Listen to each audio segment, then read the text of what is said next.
They looked like the perfect family. A principal, a devoted wife, and three well-raised kids in a quiet Ohio suburb. But for 15 years, someone was screaming beneath their floorboards. And no one, not neighbors, not friends, not even their own children, ever suspected a thing until one stormy night, the truth clawed its way to the surface.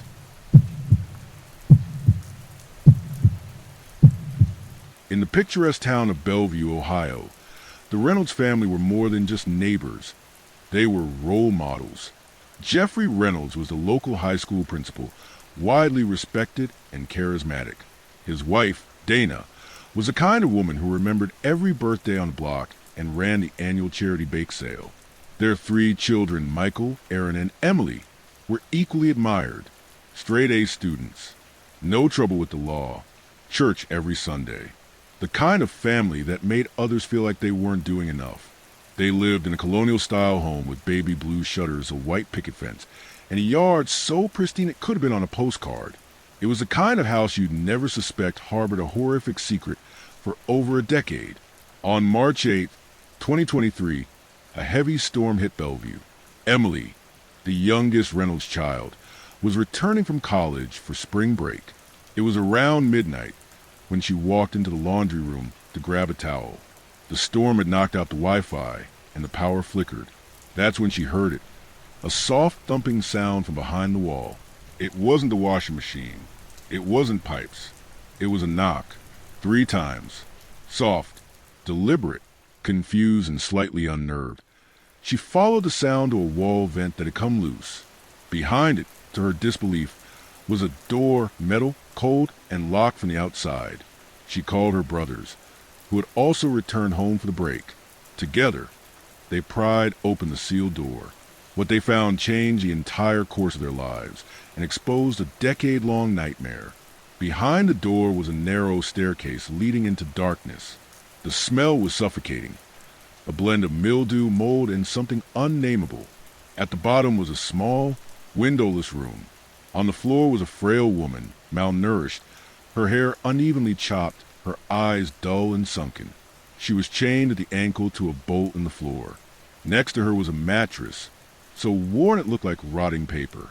Scattered across the room were stacks of journals. Some were covered in childish drawings, others in frantic handwriting. One stood out, marked year 12. The girl whispered her name. Sarah Maddox. Sarah Maddox had vanished in 2011 while walking home from her part-time job at a library just 2 towns away. She was 17. The search had lasted years. Posters, vigils, even national media coverage. But with no leads, the case eventually went cold. By 2017, she was declared legally dead. Sarah had been alive the entire time, living beneath the Reynolds home. When police arrested Jeffrey Reynolds the next morning, he didn't resist. In fact, he smiled. During interrogation, he spoke in eerie clinical language, calling the kidnapping an obedient study. He had been obsessed with psychological control since college. He idolized the Milgram experiment and read extensively on social isolation. He called Sarah his subject and claimed the world had gone morally bankrupt, and he was reprogramming her to survive. Police discovered a hidden door built during the home's 2009 renovation, approved by Jeffrey using a forged contractor's license. Inside that door was a secret cell where Sarah had been trapped for 4,389 days. While Sarah withered underground, life upstairs carried on. Holiday dinners, birthday cakes, family portraits. The Reynolds hosted barbecues. Their Christmas card photos were always glowing. Sarah's journals revealed she often heard music, sometimes laughter. She could hear the family's voices. She even began memorizing their conversations, believing one day she might join them. In one haunting journal entry, she wrote, "They don't know I'm here, but I know them. I know all their names. I think I love them. Maybe if I'm good enough, they'll let me come up for cake." The trial. Jeffrey's trial became a media frenzy. The courtroom was packed. Sarah, fragile but determined, testified behind screen. She described how he convinced her the world had ended in a nuclear war, that her family had died, that he was the only one left, and that he saved her. Jeffrey showed no remorse. When asked why he did it, he said, "Society didn't deserve her. I created a better one." He was sentenced to 3 life terms without parole. Dana and the children were not charged but were publicly shamed.